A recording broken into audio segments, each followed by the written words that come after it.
Right, it's been a long time since I talked about Wizards. I mean, that's not at all true. I talk about Wizards all the time. It's been a long time since I did a video blog about the game Tactical Breach Wizards and how it's going. You might have noticed I just do less of these days in general and kind of talk less online in general. And it's not really like a decision I've made. It just kind of happens that way. Part of it is that Breach Wizards has taken a long time, and there comes a point where, like, talking about the minutiae of development for years and years and years, they say there's no such thing as bad press, but there is a kind of, like, tolerance point, I think, where you're just kind of sick of hearing about the damn thing. And, like, that won't hold me back from, like, making trailers and doing sort of big public releases, but in terms of sort of talking to the people who are following the game closely, I kind of don't want to just burn you out on on a lot of stuff, because, you know, games take a long time. Some games take a lot longer than others. This one's taking a lot longer than either our previous games for some reason. No particular, like, silver bullet there that I can identify that it's like, oh, this is the problem. It's just the main thing is the usual thing. Every time we make a game, we're making a game of a type we've never made before, and so we don't know what it involves, and we don't know what the hard parts are.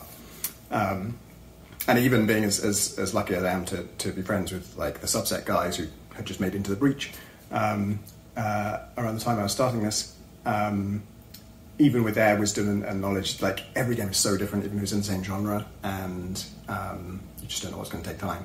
And yeah, again, there's no one thing that is really taking up a lot. So that's kind of why I haven't talked that much. But I'm trying to, I think I'm going to make an effort to sort of punctuate development more. Like, I have this tradition of once I hit a sort of milestone of work, there are no real milestones, we don't have a publisher, but I try and pick a chunk of work, and then when I finished it, I take the day off, and it's a cheat day, and I can drink what I want, and I just sometimes just vegetate in bed and watch movies or whatever, just a total day off. And I hadn't done one in about a year, I think, although who knows, because time is wild, so yeah, maybe it was 4 months ago, and it just feels like 3 years. Because tasks run into each other and nothing is truly done, and we're still a very small team, but there's enough coordination that sort of once my bit is done on a certain chunk of work, now someone else is going to come back and say, oh, I've tried it, this doesn't work, or this could we do it this way, or whatever. So there's no full stops in development. It's just commas. It's all commas. But I'm going to get better at reading those commas and saying, all right, but I finished my to-do list, so I am done. So I took a milestone day last week, and it was really nice. And yeah, maybe that's also a good time to report back on where we are. Where we are is we are midway through making Act 3 of the game. There's going to be 4 acts in the game. The 4th one might be shorter than the others, we don't know quite. But the gameplay prototyping is done for Act 3, so that was the to-do list I finished, was like, Act 3 features all these special bits. I'm not going to tell you what they are, but there's lots of just like, and then this weird thing happens, and then this weird thing happens, and then you have to do this strange thing, a lot of which sort of requires custom code. And I planned this out. I, gone through many drafts of the plan for the game and thought about it doing lots of different ways. But this one was a case of like, this is a lot of special stuff. I better check this special stuff is viable. And I'll tell you, the special stuff isn't actually what's cost me the time. This is why it's so hard to get better at making games fast, because the rules you learn just don't hold true in future. Like on Gunpoint, anything that was a special case was such a pain in the ass. There's almost nothing that's a special case in Gunpoint for like scripted events. There's going to be all these story things where, and then this happens in a level, and this happens in a level. And I had to scrap it all just because it was too hard. I also am not a huge fan of that stuff in general anyway, but for the story I was trying to tell, I wanted to do that. And in the end, there's like one bit in Gunpoint where when you get to the objective, you sort of crouch down and listen to the door. And I think even that was a bit of a pain in the ass. Like, it's so hard to merge that kind of thing. And this, I guess, okay, let's look at it on the bright side. Maybe I've got better at judging what kinds of special bits can be done and what are feasible. Because all these special bits, there's loads of them. And I kind of raced through prototyping them. They kind of all just worked. A little bit of teething trouble with some of them. And a lot of them had that familiar pattern of like, wow, in like an afternoon, I've made a version of this that works. Like, this is promising. This is a mechanics, in some cases like a mechanic for a boss, and that's a really like small target to hit. You're gonna make something that's challenging, different, and fun. And there's this sort of, not quite a cursed problem, but an endless tension between like, people are here for the game that they like, and now you have to both change it and make them like the change thing. And that's very difficult. And so I was really excited to hit several times over and go from a concept for a enemy and their mechanics, and then prototype it and have something go, oh shit, this is interesting. This is like, I have to play differently to deal with this, and it's not too hard, it's not too easy.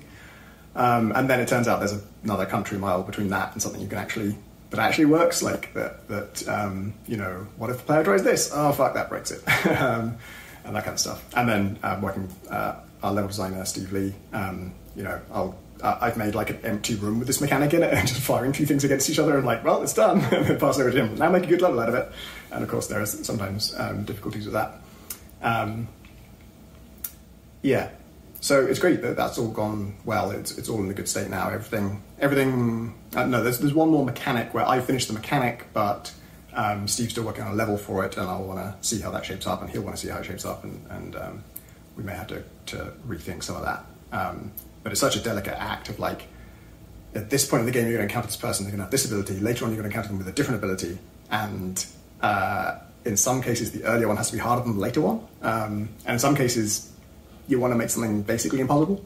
And actually, this has been the sort of signature of this act, is like finding, there's one encounter where, again, I'm not going to spoil anything, there's one encounter where I want using your normal tactics against this boss to be almost impossible, to be very, very difficult, too difficult, and for you to realize that and think, this isn't right, there's something else I've got to do here. But I don't want it to make it actually impossible, because if it's actually impossible, then we are just dictating to you the solution. We're just saying, got to do this. It turns out the secret is just you've got to do this other thing that you've never had to do before. And that just becomes a puzzle at that point. And puzzles are fine, but that's not really the game we're making. We're trying to make something a bit more in the grey area, in the fuzzy, squishy zone, as I like to call it. I've never called it that before. Actually, I really need a term for this. This would be a good design talk. Is I want a name for that kind of push and pull and the kind of the zone between absolutely impossible and absolutely trivial, and the zone between puzzle and tactics. I'm not even sure I really mean tactics. Like if you imagine XCOM without the tactics and it's just dice rolls, it's just, maybe it's dice rolls and leveling up. You can kind of grind out, upgrade the soldiers and their chance to hit increases, but where you position them doesn't matter at all. That kind of game would be a sort of grindy, randomly kind of, it would be fuzzy, but with nothing for your brain to chew on. And then the other end of the spectrum, there's the kind of puzzle games that Dracneck makes, where things like Good Snowman's hard to build, and the tree one. Alan told me a prospective title for that during development, and that one stuck in my head, and not the one that's actually called Monsters Expedition. And yeah, those are like two extremes of the spectrum. There's something in between where you need to think about it, and the right solution will benefit you. But if you don't see that right solution, or if you just want to brute force it in some other way, you can do that. You just need to be way better at doing that.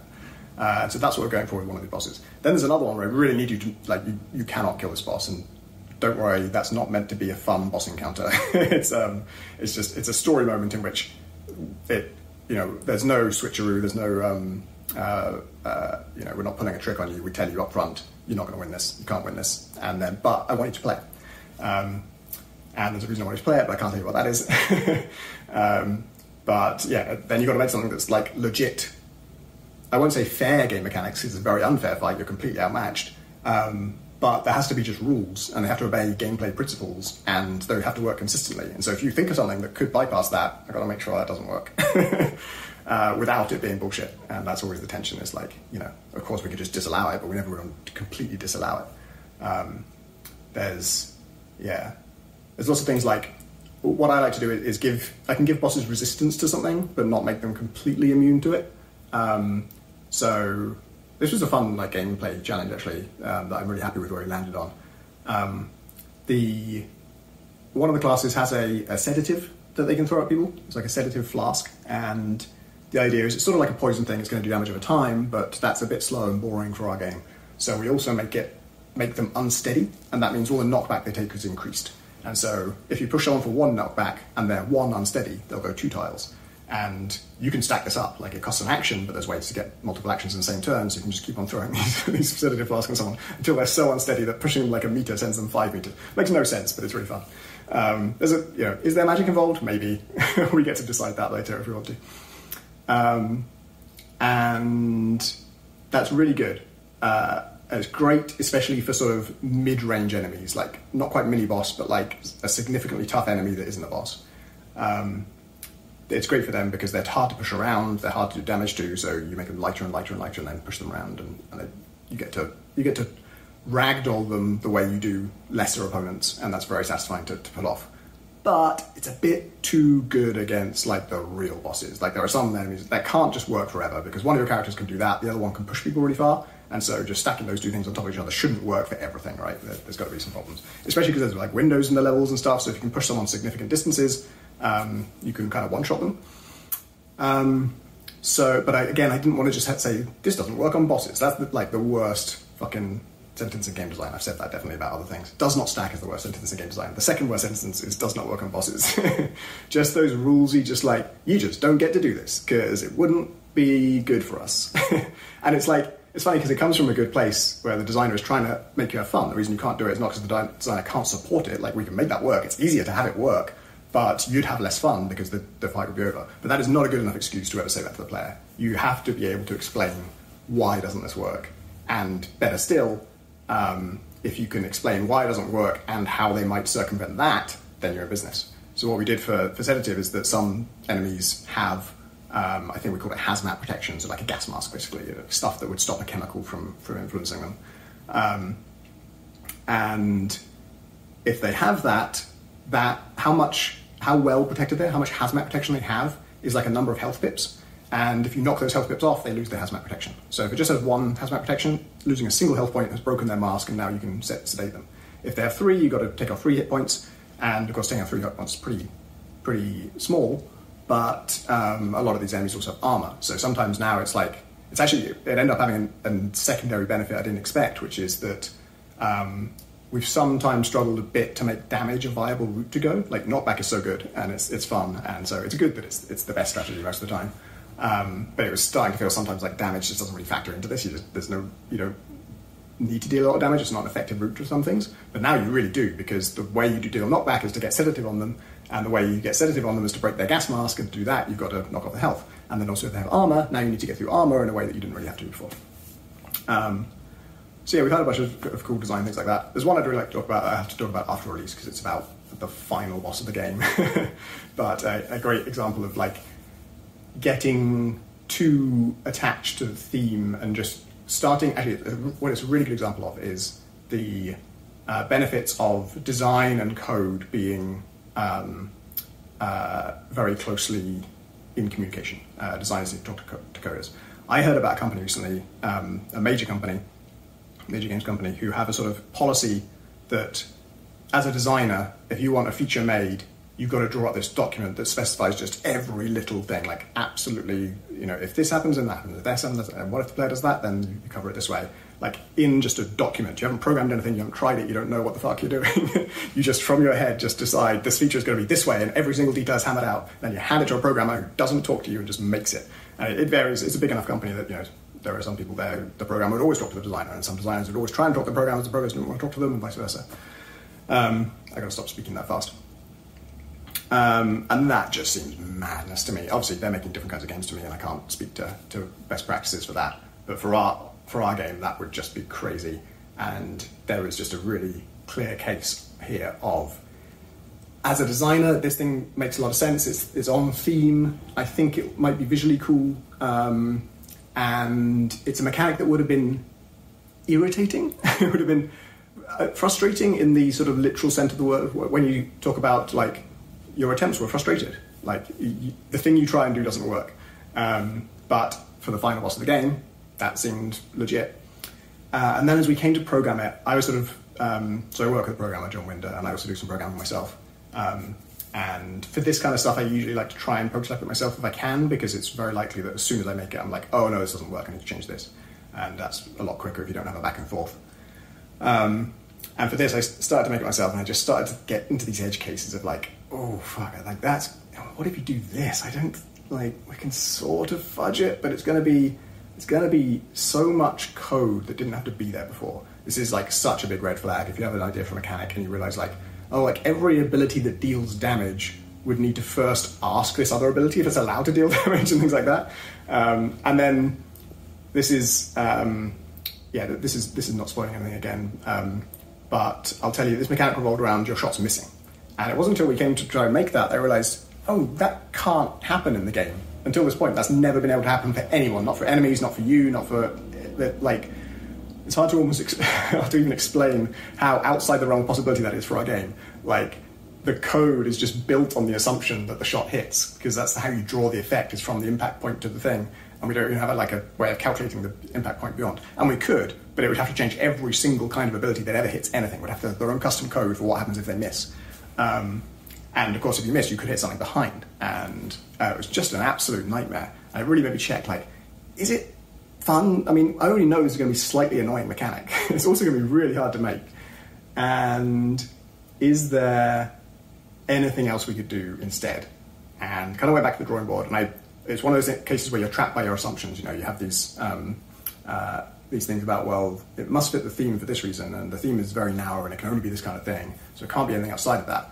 And then separately, I just had a different idea for a mechanic for, like, maybe a different kind of enemy, this cool ability that wouldn't be on theme for the boss, but it would be on theme. It could be their own theme. And the more I thought about that ability, the more I thought, oh god, that's really nasty. It's like it's both worse for you than the missing shots thing, and yet it's not as frustrating in that way of, like, I will be careful here, because I've kind of told you that the mechanic we're not doing is the dodging thing. Like, the enemy will just dodge you and you'd miss.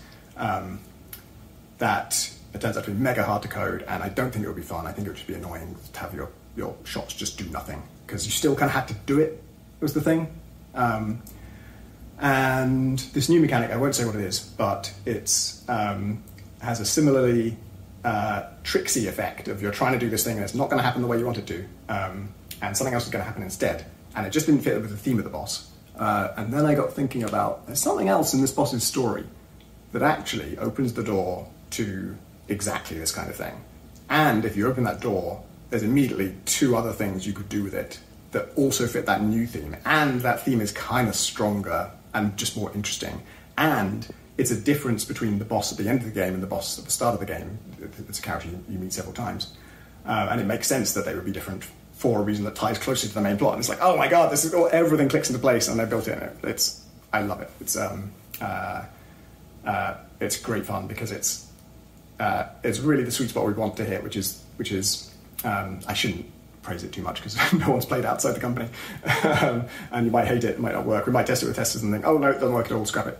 But for me, it hits that sweet spot of, like, everything I do, I've got to really think through now. There's, like, a whole other level I've got to think on to play at all here. And it's tough, but as with the other boss thing, doing it, mathsing it all out in your head and foreseeing all the logical consequences of every action you take is not the only way to do it. And there are other ways to sort of bypass this thing. And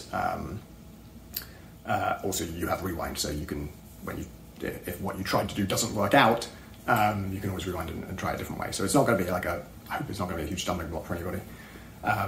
But it definitely just shakes you out of all your assumptions, like, oh shit, I gotta really think about this. So yeah, that's going great.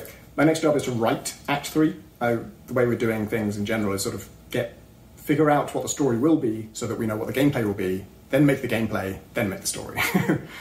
You do it in that order because the gameplay stuff, as you make it, might turn out that, like, oh, this needs to be shorter, or this needs to be longer, or this mission doesn't make any sense, or this part where you have these elements in the level, those elements turn out not to be fun, we need to scrap them, or they're great and we want to expand it. So you do all that, and then you go back and write it, because you don't want to get too specific on writing before the gameplay's in place. So that's my next job, and it'll be fun. But I don't know how long it'll be, because this act has turned out a lot bigger than we expected. We're making 4 acts, and we did a beta recently that was the first 2 acts, and I told people that the game would be about 75% longer than that, like 3.5 acts total. And some people felt like that was going to be pretty short. We think it will be 8 hours, which that's the length I want. But some people sort of, there's a difference between how long it is and how long it feels, right? So obviously take all this with a pinch of salt, because these people haven't played the next 2 acts because we haven't built them yet. But some people were sort of foreseeing a problem of like, oh, if it's only 1.5 more of these, I might feel like it's a bit brief, which is very upsetting to me because we spent 5 years on this game so far. Spent 3 years on Gunpoint, and everyone said it was too short. But they liked everything else about it, seemingly. Like that was almost the only complaint we got. And so the whole point of making this fucking thing 8 hours is that, well, now you can't say it's too short because it's a lot longer than 3 hours. But apparently they can still say it's too short. Obviously price can modulate that as well, but it's really this X factor I'm want to hunt down and kill, which is this not the feeling that the game is short, but the game is too short. And too short relative to some imagined platonic form of like a game like this must be of this length. It's never going to be XCOM, it's never going to be a big long campaign, there's nothing dynamic about it, it doesn't generate anything, there's no you don't sort of repeatedly do missions in the same places or that kind of stuff. Everything's handcrafted, story driven, every mission has a purpose, every mission is there to progress the plot, and when it's done, it's done. And that's intentional. And we just need to make sure that once you play through that, it does feel substantial, because I really don't want to work for like more than 5 years. I guess it's going to be 6. And then have people say, it's good, but it's too short. That would really crush me. Actually, it wouldn't crush me. What would crush me if they said it wasn't good? Good but too short is the best criticism you could ever have, right? It's the only one that is sort of a compliment in disguise. Like, I want more of it. Overpriced is the bad version, where you think, for my money, I thought I'd get more than that. And we can avoid that easily. So yeah, all of that was just to say that Act 3 is shaped up way longer than I thought it would be. So I'm much less worried about that now. I think when people, by the end of Act 3, you're going to feel like, okay, I've had my main course. And if there's a dessert, calling Act 4 a dessert does not feel right for what we have planned for it. Actually, you know what? Maybe it is. Act 3 is actually the darkest one. Act 3 gets a bit rough. I'm excited about that. We have one story moment in Act 2 that is a sort of reveal that we do visually. And that was a big kind of moment of anticipation to see how people would react to that, because I've never done a dramatic reveal like that before. And it went down really well. People really clicked with it. And that's a lot of that comes down to our artist John Roberts did a great. It's a dialogue scene, and it needs sort of camera direction, as well as the whole place needs to be laid out to support what's happening. It sounds very, very. This makes it sound a lot more elaborate, and a lot more active than it really is. It's actually quite a quiet, downbeat scene, but it just needs to unfold in a certain way. And yeah, it was so nice to read feedback from people saying, "Oh, that moment! Oh shit!" It's so hard to know when the player reaches this. Is this bit of information in their head yet? Because I want the scene to drop that piece of information into their head, and if it's not there and they understand the scene and it drops into their head, great. If it's already there, then the scene might deliver it, but you don't have the drop moment. And if it's not there before and it's still not there afterwards, then we're pretty fucked up because they don't even understand what they're supposed to understand. And yeah, it seems like for a lot of people at least, we hit that target. And that's really exciting. It gets me even more excited about what stuff in Act 3, because Act 3 fucks with you a bit more. And there's a lot of story stuff. It's funny because I don't like games where the story dictates the gameplay too much, where it's sort of all custom scenarios and everything's got to be a special case and everything's got to be different. I often just want to just let me play the normal damn game. I was trying to play Thronebreaker recently because I really just want to play Gwent, and there's the standalone Gwent, but that's multiplayer, and apparently there's a single player version, but you've got to log in to get to it, and you've got to log in via the app, so you can't do it via a browser where it would autofill all this stuff, and that's a really boring anecdote. I'm actually talking about Thronebreaker, which is the Gwent RPG, but you so rarely get to just play a goddamn game of Gwent. It's always like, here's a fucking troll you've got to defend, and they're all going to attack the troll, and the troll must survive, and there's only one round. If there's only one round, it's not a game of Gwent. The whole point of Gwent is the 3-round structure. And then, just every fight has some fucking twist that means I can't just play a normal game of Gwent, and I just want to play a normal game of Gwent. So I hope we can dodge that. We certainly have plenty of levels that are just a level with enemies and goals, and you do it. And we try and make those goals varied from moment to moment, but not super custom. There are just a handful of special story encounters, And I think for me, like the test, like, are we going too far with this, or the line for that is if you made all of the scripted things non-interactive, all of the gameplay scenes in which the story is dictating how you can play and what you will end up doing. If you made all those non-interactive, would the game still work? And I think the answer is yes. Those could just be cutscenes, and that would be a less good game because it's boring to just watch it. But that is a good check to make sure you have enough like regular gameplay, right? You've got just normal missions as well. I've made it sound pretty bad, haven't I? That like these things could just be cutscenes, because that's also a frustrating feeling when you're playing a game. Like, why isn't this just a cutscene? If you want it to play out this way, why don't you just make it play out this way? All I can say is it's not like that. That's the thing I'm allergic to, and I wouldn't do that.